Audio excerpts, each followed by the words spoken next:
People pay good money to see this movie.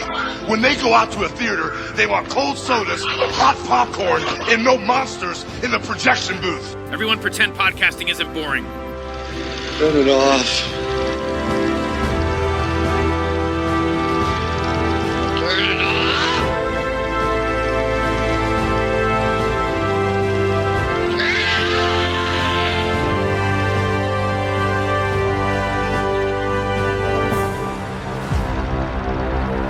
This month's end, I will select a few of you to work on my spring collection. Believe in your own vision. Push through self-doubt.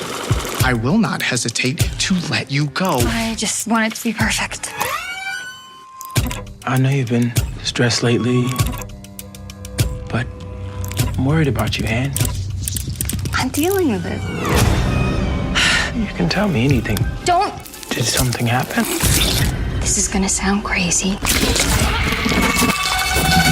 But have you ever seen anything like this before? No. We have a new guest with us today. You're here because we all have the same problem. It's some form of illness. Like a Parasite. Are you okay? Don't touch me. Welcome to the club. Honestly, it was the best thing that ever happened to me. It's wild, but everything it tells you, it's true. I'll protect you. It can't be real. She's hiding something down there.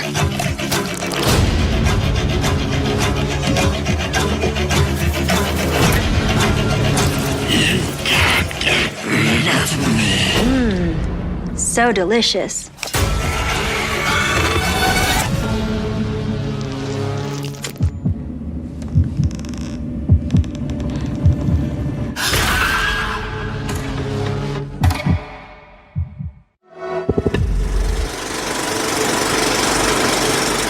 Hey folks, welcome to a special episode of The Projection Booth. I'm your host, Mike White. On this episode, I'm talking with writer-director Anna Zlokovic and editor Alex Familian about their new film, Appendage. It's a great horror comedy, which I really had a good time watching and had a great time talking with Anna and Alex. Thank you so much for listening, and I hope you enjoy the interview. How do you guys know each other? You've worked together in the past, but where did you actually meet? We met through our cinematographer, Powell Robinson. Who shot Appendage. Yeah. I went to high school with Powell, and Anna, you went to college with him at USC. And Anna and I are actually married, by the way. I don't know if That's true. if it's known, but I'm stoned. Anna, you did a short film called Shorty, and you needed a VFX artist, and you hired me. And that was the start of a beautiful collaboration. So it's got to be interesting to be married and creative partners at the same time, to be working together. They always talk about how it's like a marriage when you get to that editing stage, but you guys get to take that even further and go home with each other at the end of the night. Yeah, it's definitely an amazing gift and also something that is constantly worked on. Okay, we're going to have dinner now, but maybe we don't talk about edit right now, if that's even humanly possible, but we do try. We do. I think I really love it. I think the editor-director relationship is Anna has what she needs to do and I have what I need to do. And then we come together and collaborate. And so there's these nice, like, kind of boundaries where we both have, I don't know, our things to do. And so it feels separate, but also together in like a really cool way. Yeah. And we're both chill, I would say. We're both like level-headed and chill. And so it makes it easier, I think, that we're not like, So Anna, is this your feature directorial debut? That's right. Yes. Where did the idea for Appendage come from? I have anxiety and depression, and I struggled with it for a really long time. And 10 years ago in therapy, my therapist did this exercise with me that was essentially saying, okay, why don't we take that anxiety and turn it into a separate thing that you can talk to, and we can give it a name, and we can give it a look and a voice, and we can characterize it as separate from yourself. And that always stuck with me as a narrative thing. Also, it was really helpful in therapy alone, but then as a narrative device, I was like, this is awesome. So when Bite Size Halloween was like, you want to pitch a weird, funny, crazy thing? I was like, got something for you. What did your other self sound like back then? She was so mean. She's still mean. She's still mean.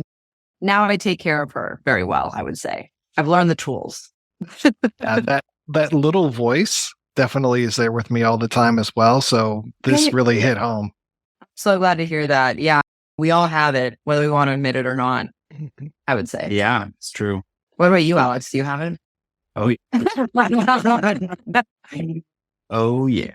We love it. We love it. Yeah, it's locked up in our basement currently. Not upstairs with a pacifier. I know. Alex, you need to take it out of the basement and put it in the attic. I think I need to take care of it a little bit. It was so mean though. I know. Tell me more about how the project came together, because it's not easy to make a feature film. So how did all the pieces fall into place? It's very hard to make a feature film. People are afraid to greenlight things these days. It's hard to have an original idea. That's all true. So I got really lucky when I got the opportunity to pitch on the short film for Bite Size Halloween. And I knew that they were trying to turn them into features, but I didn't really have the feature fleshed out. But I was like, let's just see where this goes and have a good time. And then Alex produced and cut that one as well. So we were on the ground floor there. And then we got really lucky that they wanted to make it into a feature. It was like day 2 of shooting the short film. So like the last day of shooting on day 2, they were like, oh, wow, we really love your dailies. Can you please pitch us the feature? We would like to make it. And I was like, yeah, no, I know you don't. You're totally lying. The Appendage was like, no, they don't. But yeah, I pulled it out of my butt pretty quickly. And I just tried to create something on that really tight timeline. Yeah, you wrote the movie in what, like 1 or 2 months? Like the first draft was like a month and the next draft was the next month. And then we were shooting it like the following month. Well, it was really fast. Yeah, it was a really quick process, which was exciting. It was exciting. It is. It's nice to have the momentum because it's so difficult with features to have momentum or create it or maintain it. So it was nice. It was very nice. It was like, all right, we're making this. And the cast starts attaching like very quickly and we get all the people together and it was just crazy how quickly it all just happened. It was awesome. But yeah, the momentum, so much fun. Yeah. Yeah. Yeah, the cast is amazing. Can you tell me a little bit about your actors and how it was working with them? Oh, man. I feel like I just got so lucky on this one. All the actors were just so incredible and dedicated in a way that I hadn't experienced before. And I just was blown away by all of them. And Hadley especially had her work cut out for her. What she did in this movie is, I don't know if people realize it, but it looks like easy, but it is insane what she was able to do, balancing humor and drama and sincerity and architecting that performance in such a nuanced way. She really dedicated herself, and I feel really lucky. And we talked every day during production, pre-production, and we didn't have time for rehearsals. So much of preparation was just talking about the character and watching movies together and figuring out tone together. So that was incredible. And Emily Hampshire is amazing. For Claudia, we obviously needed somebody who was an incredible character actor as well as a comedian. And Emily Hampshire is that. Her filmography is insane. She's in 12 Monkeys and then also Schitt's Creek. And we were just like, she's the one. I think we were just like, that's it. And then Coster and Brandon were incredible. Brandon and Des also are from You're the Worst. And we wanted those comedic actors to offset all the depressing stuff that Anna was going through, right? Because the movie could very easily be a one-note tone where it's depressing and everything's horrible all the time. And it was really important to me to bring the comedy actors in just to have that balance and play off of Hannah and create juxtaposition. So we got really lucky. Coster was cast like a week before we started shooting. We were like having quite a bit of trouble finding that role. And we were like, what are we going to do? And last second, her audition tape came in and we were like, oh my God, this is Esther. This is exactly who we need. She's so warm and lighthearted, but also you can tell she's been through some shit. So that was really cool. What movies did you watch to get ready for this? Anna screened a couple films for the crew. We were in pre-production and also production, but mainly Cronenberg's The Fly was like a huge one, probably the biggest one. Black Swan, Julia Ducournau's Raw, You and I watched After Hours. Yeah, we watched After Hours. We watch After Hours when we make anything. So that was really helpful. Yeah, just like that absurdist comedy and how we can pull that in moments. Yeah, there's definitely some editing nods to that movie and in this one for sure. Yeah. You thought when we watched Black Swan, Alex noticed something really cool in the edit that we ended up using. Yeah, it was interesting. Every time Natalie Portman speaks in that movie, they cut before she finishes whatever she's saying or right as she's finishing whatever she's saying. And it makes it feel almost claustrophobic and you don't get any sort of rest with her. And it just creates this sort of feeling of anxiety. And so we definitely implemented that as well when we were trying to amp up Hannah's not so good times. That's a really good point because it also robs the character of her moment as well, that she can't even finish a sentence. Exactly. And so that was really a fun trick that we picked up. Yeah, absolutely. And Black Swan and Raw are both really interesting because they have these female leads that are, I guess what some people would say is unlikable. I would just call it being normal people. And it's interesting to see them navigate that narrative and how they pull out of moments, how we have the audience, we win their affection. We're like, okay, we're on this ride with this lead. And it was really cool to see that as well in those films. I have to ask about the creature effects because I love the way that the creature looks and especially the skin. It reminded me of like an overdone sweet potato or something. I love it. We love an overdone sweet potato on the Appendage family. Huge reference. Yeah, huge reference. The whole lookbook was just sweet potato. We had the short film, I would say, as a test to see how difficult it was to do this on a tight budget. What worked and what didn't work tonally, what we wanted to change. So that was super helpful. And Amber Marie, who led the department, and I and Alex, we've all been working together for, I think, between us 5 to 10 years. We have this amazing shorthand together and we know each other's tastes. And that was super helpful when we were creating the puppets. And obviously in Appendage, there are many stages like The Fly.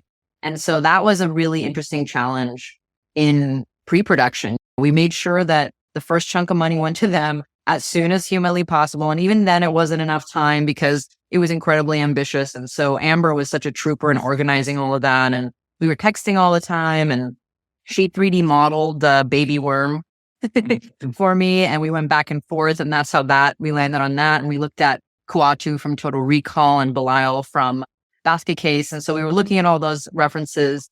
And then for the bigger one, I think I wrote like Jack Russell sized toddler thing, like in the script. Went, okay, how the fuck does this mean? And so we worked with Dougie Pledger, this digital artist who's incredible, to, I think it was Midjourney that we used, or a Midjourney type of program that he was working with. And we would come up with all these descriptors and he would take them and he would put them into the program and send back thousands of images. Like it was like models that were rotting, children. It was insane. And then we photoshopped our favorites together and Amber worked with a sculptor to actually bring it to life, it's just like unreal. It's so cool. And the robotics were so fun to work with. You want to talk about the speaking mechanism? Yeah. So it was this really cool mechanism. I don't know if this is like a common thing, if this was the first time this has ever been done or one of the first few times, but they rigged it with this really cool, there was a microphone attached to the mouth. So if you spoke into this microphone, the creature's mouth would actually match what you were saying, which was really cool because I think on the short that we had to do a hand puppet and it wasn't quite the same. Yeah, exactly. Or it was just like one mechanism where you could move it was like a PS4 kind of type controller and you could just like PlayStation 1 or something. Yeah, PlayStation 1 kind of vibe. So this was really cool because I think Jim, one of the special effects guys, he played the appendage on set and the creature's mouth got to move and Hadley got to actually react. And so that was really cool. Who actually did the voice for it? Emily Hampshire. Yeah, she surprised us with audition tape. We didn't know she was going to audition. And then it was like, Emily Hampshire's audition tape. We're like, what? Alice, can you tell me a little bit about your process? Are you editing while the filming is going on or do you wait until everything is done in the can? I was editing while we were shooting, which was really cool. I was just over in a office very close to set where everybody was. And then I was putting together cuts basically the day after they had shot a scene. there would be a rough cut of that scene. And I was constantly sharing stuff with Anna, and we were getting to go back and forth on stuff. All of the music was actually composed in pre-production and by our amazing composer, Nick Chuba. He sent a batch over of things that we Right. It wasn't complete, but it was very close to what it is. And what was really great is just it helps set the tone of the film really well. And just if you can avoid using stock music, it's just it's always great instead of recycling the same social network cues that everyone uses, which are great. But it was just really cool to have those cues to play with, and Nick would send stuff back and we go back and forth. And so that was all really cool. And yeah, I was editing out in North Carolina on Adobe Premiere, and my assistant was in Los Angeles also on Adobe Premiere using Premiere Production. So it's like all linked up, which is really cool. And so I'm sending stuff to him in LA. He was syncing it and then sending it back to me. We didn't even have to send it to each other or anything because it was all synced, which was really cool. Mm-hmm. We had to picture like in 7 weeks. It was a really unbelievably tight timeline. So that was definitely a challenge. I've spent longer cutting short films, so it was really a while. Yeah, it was pretty crazy. I think a lot of it was just like the rough cuts couldn't be rough. Like everything had to be sound design. We wanted everything to feel complete just from the start, just to get a head start on everything. Although I think we both just like that in general. Yeah. I know we mentioned we're pretty chill, but we're also not chill. I think we just have a really high quality bar, and we're like, why not sound design? It takes 2 seconds. Or why not throw in this temp VFX shot? It takes 2 seconds. And then after you have all of those 2-second things, then it's suddenly longer than that. But we just wanted it to feel as complete as possible while we were doing it. And then Anna just has this amazing ability to watch a scene and to diagnose, be like, okay, this is the problem with the scene. We need to change the perspective to be like this.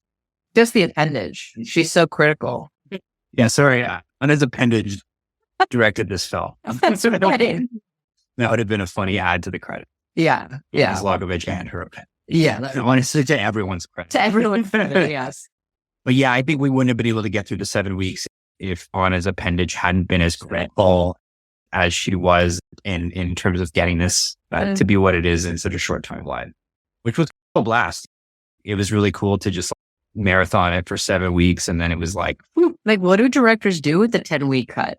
Like just for themselves. I'm like, wow, this sounds awesome. I can't wait. One day, the next one. Yeah. Yeah. When you get assistants and people bringing you coffee and all that. Yeah. Wow. What a life. Right? Seriously. Wow. So this sounds like it's crazy fast. When did you actually shoot it? We shot it in July of 2022. And August. Yeah. Yeah. And then the short premiered at Sundance January 2022. So that is 6 months from that completion of shooting the feature, which is wild. Yeah, you were writing the feature during Sundance. I was writing the feature. Yeah. That must have been interesting because you almost had a test screening for the short to see what works and what doesn't. Yeah, absolutely. And I think that was quite helpful. And it also was just helpful in taking audiences' temperatures about what was going to rub them the wrong way or the right way. And I think that continues today. It's very interesting. The whole idea of your workflow with going back and forth with your assistant and getting everything synced up and everything, that's wild to me, just that you were able to do that and just have that communication just so seamless is great. It's crazy. We used LucidLink, which is $20 a month for just a server, and you can just put everything on this little folder and it just syncs everything. And it's like for $20 a month, that's crazy. So cool. It's really so cool. And then we also set up Anna on Premiere because you're an amazing editor as well. And you were able to go through and look at the dailies, and you can create like different workspaces for everybody who works on the project. I cut for Alex sometimes when he directs his shorts. I'll edit them. It's true. She's very good. But it was not on this timeline. It was nice where Alex could be cutting a scene and then I would be looking at dailies for the next one and different takes and stuff, and then be hopping back and forth, which was super helpful. Or I could drop a cue in and be like, I like this cue better than this cue. Yeah. You were using Premiere to literally throw in the music cues and test out different ones and all that, which was really cool. Yeah. So that's cool. Yeah, it's crazy you can integrate that stuff these days. Yeah, it's wild. Yeah, so cool. So cool. I know, Alex, you've edited music videos before. Have they made it easier now as far as like knowing where the beats are and being able to cut to the beats? Or is it still you're looking for that and then slicing?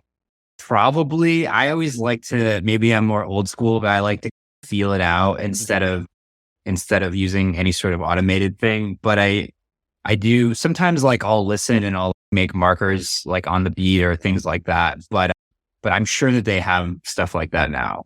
But so much of it is, do you want to cut on the downbeat, or sometimes it's better to cut on a lyric or on a snare hit or even a hi-hat hit or a guitar riff or things. So it's, for me, it's hard to like fully wrap my head around automating that stuff. And then, Anna, with you being so immersed in this and shooting during the day and then looking at the dailies, did you ever just get sick of your own project? Honestly, in making it, no, not at all. I was like, I just loved living in the world. And I think that goes to show, if you're going to direct a movie, you have to really love it. Like 150%. Doesn't matter what people say, you have to love it. And so I was really stoked on that. And most people have to live with their movies for like 5 years. It's crazy that this was just a year and some change. So I'll miss her when this release is done. But where'd she go? There are a lot of little twists in there that I just didn't really expect it to go here rather than there. So yeah, hats off. Kudos to you for just a great job on this. Thank you so much. We really wanted it to be entertaining on top of being about something. And yeah, it's such a passion project. It's basically a character study that has creature elements in it. And it's amazing that we got to make it. I'm glad you enjoyed it too. It means a lot to hear that. Yeah, it really does. Thanks, Mike. So when did you have Picture Lock? October last year. Okay. And when did you actually get to see it with an audience? At South by Southwest. You know, it was the first time we saw it with anybody. Yeah. Yeah. Really we tried to test the film beforehand. We didn't have the luxury of being able to properly test. So we just sent it to as many people as we could and try to see what they thought. But seeing it with an audience in a theater, it's such a theater movie. People just have such a blast watching it. It's crazy to hear the audience's laughter and stuff. I think when we're cutting it ourselves, we're like giggling or things. But like when you actually cut it for an audience, or we show it to an audience, people also laugh at things you never would have imagined. And when certain like twists happen or something, like people like are like, they gasp in the crowd. It's that was so cool. Yeah. It's interesting streaming. I don't know if you get to have that experience exactly. Obviously you don't get the communal experience, which is interesting. And it's a struggle as a filmmaker to be like, how do I keep someone's attention on a platform when they're probably texting their friend at the same time and they missed half the movie and they're also hungry and their microwave is going off and then they walk into the kitchen while the movie's happening. It's not cinema anymore. It's a different thing. And I think we're all trying to navigate that. So what was the life in the movie after it premiered? What's been going on with it since, and then what's happening with it right now that we're talking? We're actually about to leave for Barcelona tomorrow. It's premiering. We're having our European premiere at Sitges Film Festival right outside of Barcelona, which we're really stoked for. So that'll be fun. We've sold out our screenings in 24 hours, which was very cool. And that was really cool. Yeah, we're really excited about that. And it should be dropping in Europe in the next few weeks. I'm blanking on the exact date. Yeah, I think there's several different dates for different territories. Yeah, exactly. That'll be really fun. And it was cool. We had to sit on it for a little while. It premiered in March and it felt like it came out, but it definitely didn't come out. So we just sat around for a little while. So it's cool. Exactly. And we've had a couple screenings, like private screenings in Los Angeles. We got to watch the movie on IMAX last week, which was ridiculous. Which was pretty great. They actually played a message before the movie that said this film was not intended for an IMAX screen.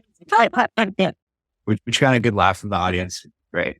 So yeah, we've just been doing that and doing press, and then we're gonna do the final part of the release and go to Europe. And then I think Hulu's gonna be promoting it for the rest of the month on Huluween, which will be exciting. Huluween, nice. I haven't heard that one before. Nice. Right? What's next for both of you? I'm editing another Hulu movie right now, and we'll see what else is going to come up. What else is cooking? Yeah, what else is cooking? I'm in a similar boat. I've got things in the oven, and it's just which one's going to go. It's so out of our control, but there are two movies that are hopefully close to going. So I think they're both, one of them is a horror film. It's a bit of a meaner horror film. And the second one is like an action film that is horror tinged. So we'll see what happens. Fingers crossed for both of those. Is there a good place for people to keep up with you and the film out online? We have Instagram. The movie doesn't have an Instagram, but we got Instagrams. I would say that's good. And Hulu is good about posting about those things too. Thank you so much. This was great talking with you. And like I said, I love the movie and I'm really excited for more people to see it. Thank you so much. Thanks, That means Mike. a lot. Yeah, Thanks for having us. This is a blast. Yeah, this was awesome. Thank you so much. Thank you.